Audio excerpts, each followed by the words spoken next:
Bueno, estamos aquí con el placer increíble de poder dialogar, platicar con una mujer increíble, una referencia internacional en la causa provida, en la causa en contra de la denuncia de los radicalismos ideológicos de nuestro tiempo. Una serie de temáticas que hemos visto que últimamente en toda América Latina se han vuelto, pues ahora sí que de alguna forma el non plus ultra del progresismo internacional, y pues siempre es bueno hablar con una voz autorizada, inteligente. Mamela Fiallo, muchísimas gracias por acompañarnos aquí en México, aquí en Aguascalientes, y pues siempre un placer poder saludarte. El gusto es mío, estoy encantada de mi primera visita a Aguascalientes, que espero sea una de tantas.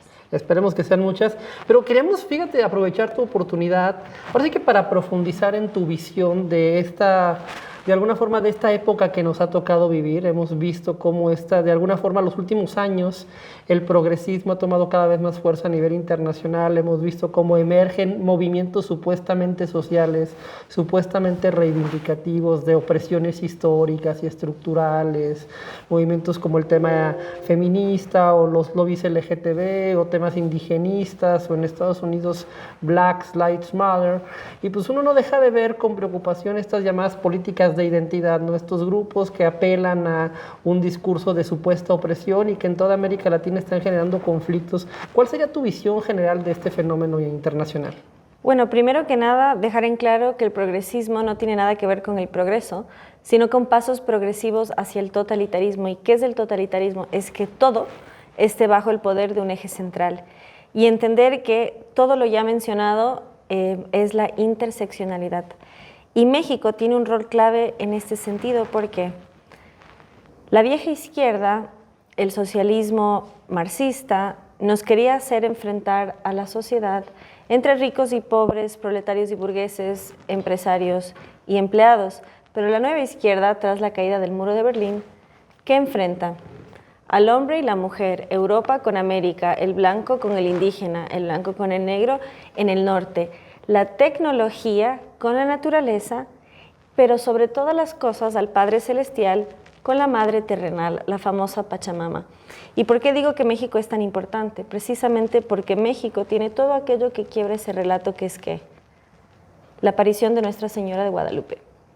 Ella, como mujer, como madre, quiebra esta retórica de un Dios masculino que supuestamente viene a someter a esta naturaleza femenina. Hay un meme que me encanta, y habrá quienes me critican por usar la cultura de memes. Aparece Hernán Cortés y le dice a Jesús: por nuestros pecados no los podemos convencer, y Jesús llama a su madre. Obviamente yo lo describo de forma menos jocosa que un meme, pero es importante ver cómo la mujer ha tenido un rol tan importante en lo que ha sido la conquista, y cómo ella, al aparecer ante San Juan Diego, mestiza y fecunda, justamente lo que busca es reflejarse. Se habla mucho de que somos a imagen y semejanza, y justamente ella plasma eso en toda su esencia, porque está tanto el blanco como el indígena y la fusión entre ambas, y sobre todo su existencia, más allá de la creencia, tiene una impronta cultural. O sea, hay un sincretismo cultural que trasciende el relato binario y maniqueo de la opresión patriarcal, ¿es lo que me quieres decir? Algo así. De hecho, quienes tanto critican el patriarcado deberían conocer mejor a la patrona, y ella quiebra todos sus relatos a la vez. Hay mucha tela que cortar. Por ejemplo, lo comentábamos fuera de cámara, México tuvo conquistadoras. Eso no lo dije en esta charla específicamente, pero en otras. María de Estrada, por ejemplo. María de Estrada fue conquistadora, luchó en la batalla de la Noche Triste. También hubo conquistadores negros como Juan Garrido, que fue también el fundador o el creador de la primera ermita. O sea, nuestra historia no está marcada por el hombre blanco heterosexual, opresor, falocéntrico y eurocéntrico. Exactamente, y lamentablemente eso ha sido invisibilizado, y el mayor ejemplo de todos es la Malinche, doña Marina, cuyo relato fue visibilizado desde los nacionalismos del siglo XIX, porque hasta entonces ella fue un puente entre culturas. Y el término malinchismo nos quiere hacer creer que se trata de una traidora, y uno dice: ¿traidora a quién? ¿A los que la vendieron? ¿A los que la compraron? ¿O las que la entregaron junto a 19 doncellas como una ofrenda? Entonces, Y entender a los que te Ujú. criticarían que ese sería un ejemplo de un estereotipo patriarcal, de una mujer sometida al poder del varón, ¿qué les contestarías? Les contestaría que el dato mata el relato y que nuestra historia desmonta sus mitos, primero porque tenemos patrona y segundo justamente porque tenemos mujeres que han dado esta batalla de forma tan implacable como lo fue María Estrada y como lo fue la propia Malinche. O sea, doña Marina ejercía una profesión como es la traducción en el siglo XVI. ¿Cómo se atreve el feminismo a decir que nos dio el derecho a trabajar cuando ya había mujeres profesionales? De hecho, la primera doctora de México, la doctora Montoya, es a mitades del siglo XIX. Y ahí todavía no había esta infiltración cultural. Hay quien te diría que eran casos demasiado esporádicos y que en realidad las mujeres vivían oprimidas. ¿Cuál sería tu reacción al respecto? Eso es absolutamente falso, tal es así, y esto va a romper muchos tabúes. Una doctora de la iglesia, como es Hildegarda von Bingen, ella fue la primera estudiosa del orgasmo femenino. Y esto también rompe todo lo que es el tabú en torno a la espiritualidad, que más bien eleva nuestra sexualidad más allá de la animalidad. Y esto muestra que la mujer ha estudiado en la Edad Media que había un supuesto oscurantismo, cuando la realidad es que la iglesia funda las universidades en la Edad Media y esta es doctora en la iglesia. Si la iglesia, nuestra cultura, el patriarcado, etcétera, oprimiese a la mujer, no haría doctora de la iglesia a la mujer, que fue la primera neurocientífica, como fue Hildegarda von Bingen. Entonces ellos pueden decir y vociferar todo lo que quieran, pero tienen la evidencia en su Tú contra. encuentras elementos históricos que van a contrasentido del relato dominante. Absolutamente. De hecho, basta con ver la Escuela de Medicina de Salerno, que nos trajo enormes aportes en el ámbito científico y de hecho hay retratos de las doctoras de la Escuela de Medicina. La primera ginecóloga la tenemos en el siglo XIV, por ejemplo, que era Trótula de Salerno. Entonces, la verdad, ejemplos hay de sobra. ¿Y cómo explicas esta popularidad y este auge del feminismo radical en toda América Latina a contrasentido de esto que nos estás comentando? Creo que la síntesis está en la obra 1984 de George Orwell. La frase clave ahí es, la libertad es esclavitud, la ignorancia es la fuerza. ¿Cuál es más? No me acuerdo, es el inicio del libro. A ver, la guerra es la paz, la libertad es esclavitud, la ignorancia es la fuerza. Esa es la síntesis del feminismo. Viven en guerra y su fuerza es la ignorancia y por medio de la guerra ostentan luchar contra la violencia. Entonces ese movimiento lo vemos englobado. Y aparte cambian la historia como pasaba en 1984, ¿no? Que estábamos reescribiendo constantemente lo que había pasado en el pasado, cuáles eran los conflictos que explicaban nuestro presente y muchas veces hasta reconstruyendo de un día a otro el significado de las palabras. De hecho, es exactamente lo que sucede. La síntesis de la obra, cuyo protagonista es Winston, dice: no importa contra quién sea la guerra, lo que importa es que nunca termine. Y eso es la interseccionalidad, porque si enfrenta al hombre y la mujer, no hay reconciliación. La forma que buscan superar esta guerra es por medio de la castración masculina y por medio de la masculinización de la mujer. Entonces no buscan que nos encontremos, que trabajemos juntos, que haya unidad, sino que reneguemos de nuestra naturaleza porque creen que la naturaleza es el argumento sería: el feminismo crea conflictos donde no existen, donde existen complementariedades y se ven de una forma sospechosa como un antagonismo, ¿no? Sí, y no solo el feminismo, el indigenismo, Black Lives Matter, todos estos movimientos. Por ejemplo, Black Lives Matter, en lo que va desde el 2020, ha quemado 300 iglesias y o destruido en los Estados Unidos. ¿Y cuál es la realidad? El primer santo en América es San Martín de Porres. Entonces, justamente el hombre negro ha tenido una visibilidad enorme en la iglesia, sobre todo en el continente americano. Y de hecho, como comentaba anteriormente, México tuvo un conquistador negro, que fue don Juan Garrido, constructor del primer templo, primer cultivador de trigo, y además antagonizar lo indígena con lo español, lo indígena con el catolicismo, va contra la historia misma, siendo San Junípero Serra patrono de las Californias, misionero. y que de hecho él financió la independencia de Estados Unidos. Okay. Entonces él es partícipe activo de esa independencia. Me siento un poco en desventaja en el terreno histórico, entonces te quiero traer al presente y que me hables un poquito de cómo se dio esta deriva del movimiento feminista que podría, yo creo que en algunos sitios podríamos hasta darle algún respeto a lo que en general se engloba dentro de la primera ola. De poder discutirse, yo sé que tienes ahí una posición polémica, pero más allá de eso, ¿en qué momento deriva, particularmente creo que a partir del feminismo de tercera ola, a la ideología de género, la teoría de género? ¿Qué fue lo que pasó ahí con el feminismo? Creo que es lo que hoy es hegemónico. ¿Cómo lo explicarías? Lo vemos en la esencia misma del término progresismo, son pasos progresivos. Entonces empieza con un antagonismo entre hombre y mujer, avanza en la revolución sexual, que es dividir a la persona de su espiritualidad, dividir al cuerpo, ¿no?, de justamente de la trascendencia y limitar la sexualidad a su aspecto animal. Y ya para la tercera ola vemos un enfrentamiento entre la biología y la psicología, entre el sexo y el género.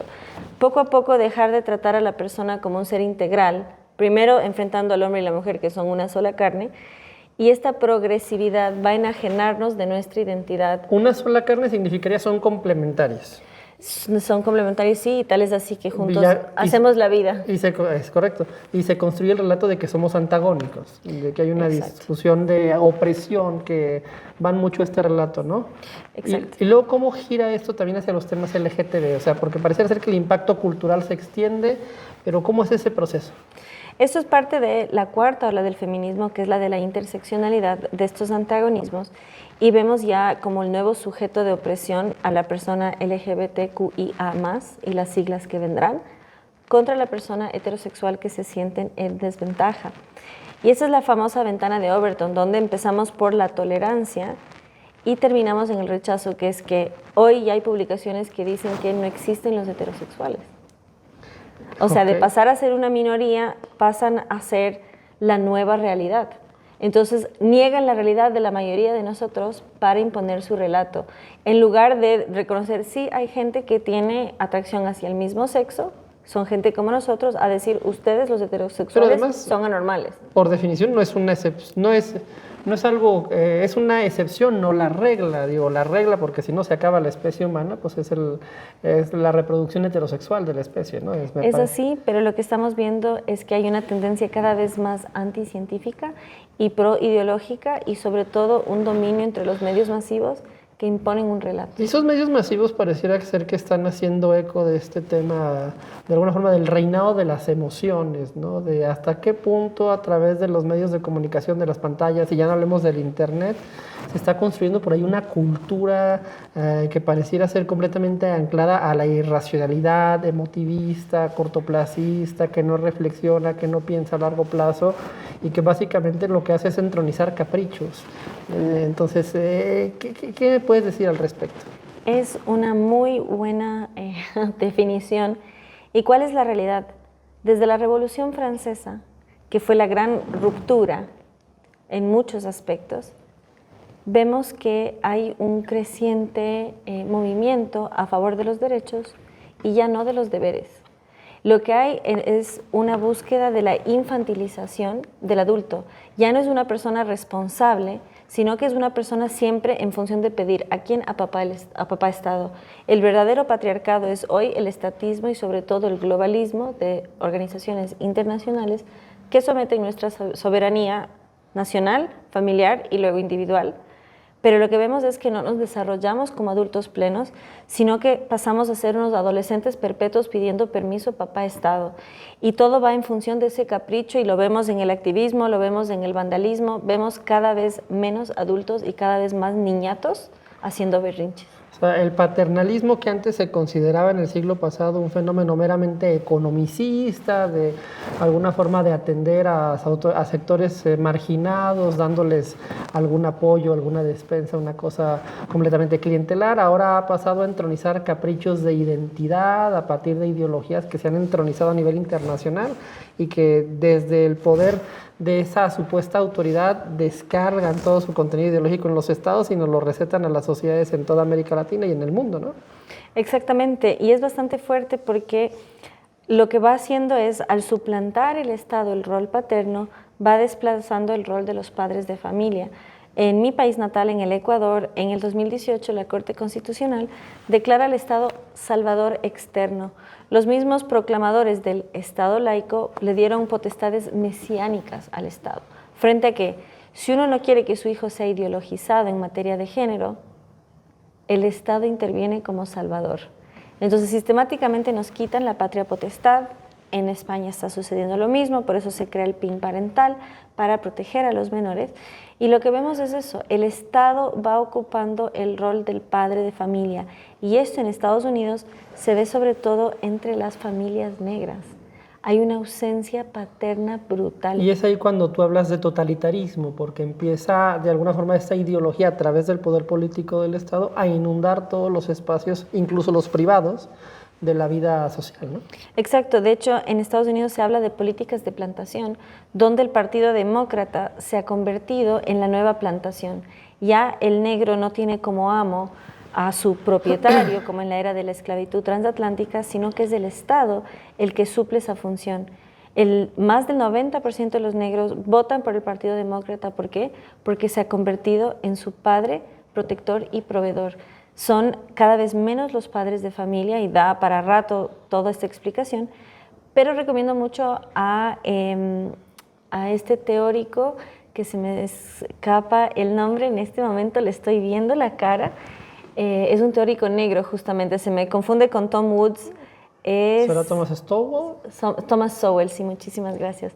Thomas Sowell explica cómo hoy el principal problema de la comunidad negra en Estados Unidos es justamente ese paternalismo, y eso lo vivimos aquí en distintos sectores, incentivos a... Y es que el paternalismo genera consecuencias en las poblaciones que son sometidas a esa lógica, ¿no? Porque las vuelve completamente caprichosas, irreflexivas, con carencia de resiliencia, muy tendientes a dejarse frustrar por cualquier episodio mínimamente tensionante, y pues son adultos que, bueno, son jóvenes que jamás llegan a ser adultos, ¿no? Y ese parece ser que el problema, ¿no? Absolutamente, y lo que vemos es que sistemáticamente se elimina el rol del varón, y el feminismo, lejos de exaltar lo mucho que sufren las madres solteras, lo mucho que son literalmente explotadas al tener que trabajar y mantener un hogar solas. Y en lugar de llamar al hombre a ser responsable en sus funciones, sistemáticamente lo expulsan del discurso, de los hogares, de las comunidades, y las leyes con perspectiva de género sistemáticamente lo desplazan. Pocos saben, pero la primera ley feminista que se consagra es la doctrina de los años tiernos, que convierte a los hijos en propiedad de la madre, convierten al padre en una alcancía y al hijo en una mercancía, tanto que hoy para un hombre es un riesgo jurídico casarse, porque al momento de separarse, los hijos pasan a ser de la madre. Se está volviendo terriblemente problemática la relación entre hombres y mujeres, la convivencia, ya no hablemos del establecimiento de planes de vida de largo plazo, ¿no? Que ahí me lleva a esta idea de la modernidad líquida de Bauman, el amor líquido, la incapacidad de construir relaciones o vínculos humanos estables que soporten la prueba del tiempo. Y la pregunta que te quiero hacer es, ¿a dónde nos va a llevar esto? ¿En qué termina? Sí, de hecho en mi canal de YouTube, bienvenidos a verlo, Mamela Fiallo, le hago una entrevista al autor de la obra Ideas sólidas para un mundo líquido.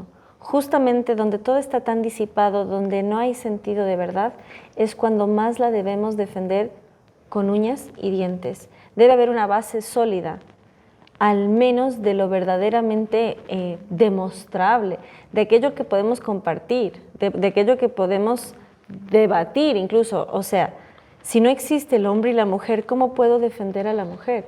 Si no existe el bien y el mal, ¿cómo puedo hacer el bien? ¿Cómo puedo combatir el mal? ¿Estamos enfrentando al relativismo y al nihilismo? ¿Eso es lo que me quieres decir? Exactamente, y es muy difícil combatir el nihilismo porque se combate contra la nada misma, y si no hay una base del bien y el mal, entonces no hay nada que discutir, porque no hay un punto en común, no hay cómo conectar. Están todas las realidades atomizadas, separadas, segmentadas, divididas, y cada quien vive su propio relato al margen de los demás, hasta que el relato colapsa en su propio individualismo, ¿no?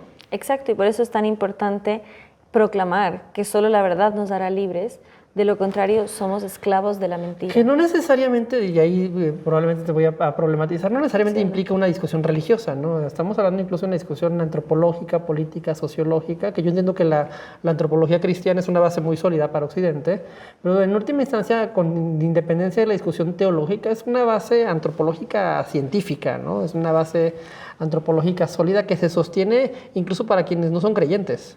Sí, absolutamente. El concepto de que solo la verdad nos hará libres es una concepción metafísica y filosófica que deriva de la fe cristiana.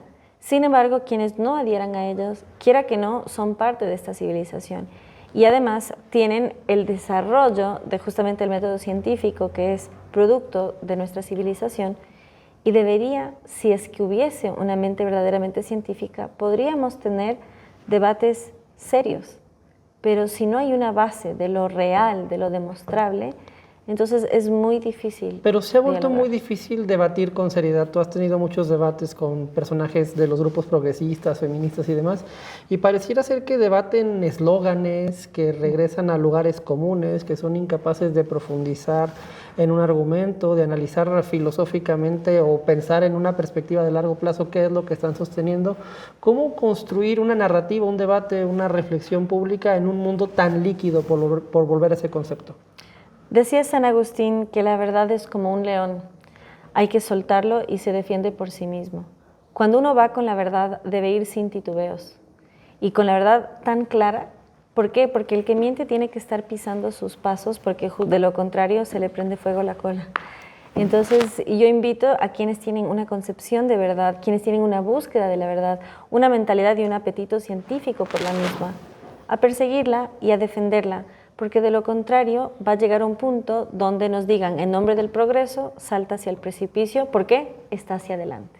Porque todo lo nuevo es bueno, ¿no? Pareciera ser que es la consigna que subyace ahí, ¿no? Y si eso significa dejar atrás toda la herencia cultural que durante siglos construimos a través de procesos de prueba y error, y acá estoy pensando en la lógica de, no sé si conoces a este economista, Friedrich Hayek, ¿no? Este tema de, pues, finalmente las instituciones que nos rodean son producto de un proceso evolutivo y esta arrogancia con la cual las nuevas generaciones de los smartphones creen que pueden refundar el mundo es muy peligrosa, ¿no? Es la llamada fatal arrogancia, ¿no? Que le llamaba Hayek. Sí, de hecho, él ganó, si no me equivoco, el premio Nobel en el 74. Es decir, 73. Sí, entonces sí, ciertamente hay una fatal arrogancia porque es que al ser profundamente ignorantes de la historia de la humanidad, creen tener las soluciones y no saben todo lo que tuvieron que padecer nuestros ancestros para darnos lo que tenemos. Y citando a alguien de la misma línea, Miguel Ancho Bastos, economista, él justamente dice que pensemos en nuestros abuelos, como es galego, habla así, con las S y con la L, así. Anarcocapitalista, él, ¿no? Ese mismo. Y él justamente destaca la importancia de ver lo mucho que se esforzaron nuestros abuelos para tener lo que tenemos. Nuestra generación no sabe apreciar el esfuerzo.